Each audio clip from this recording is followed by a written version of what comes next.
The next one and the last one we're going to talk about is cover 4. So again, these zone coverages, all they talk about is how many people are deep.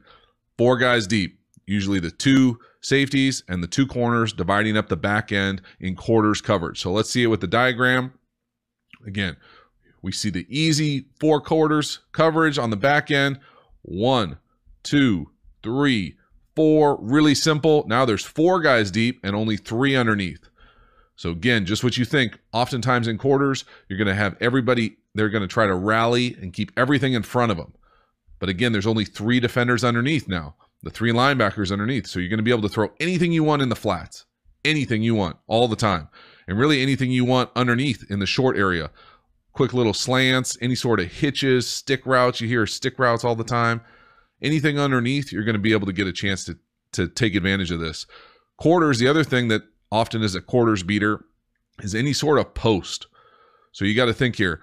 This defender, these 2 inside safety defenders are usually keen on the offensive number 2.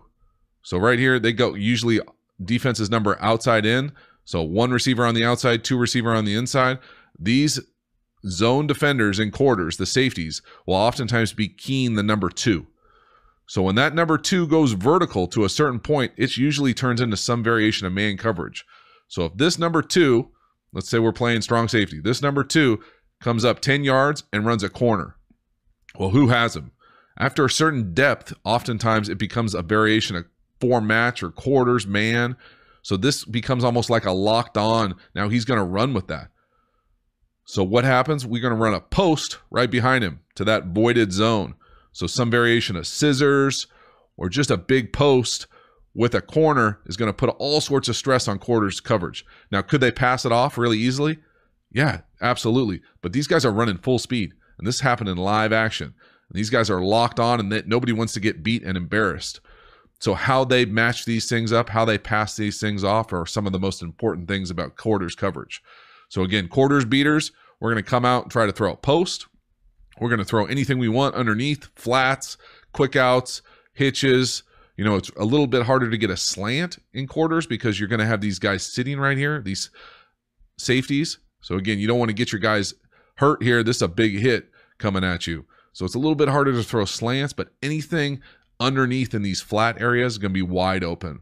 And then to take a shot down the field, we're going to try to throw posts over the top and occupy those underneath safeties with either little in routes or double posts.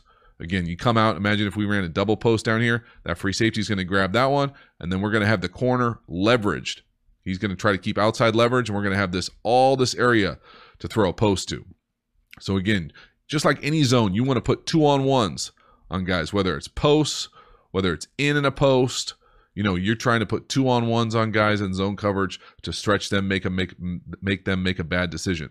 But again, 4 verticals, quarters, going to be really hard unless you like a 1-on-1 matchup on the outside because they're going to have 4 guys covering 4 guys running right down there.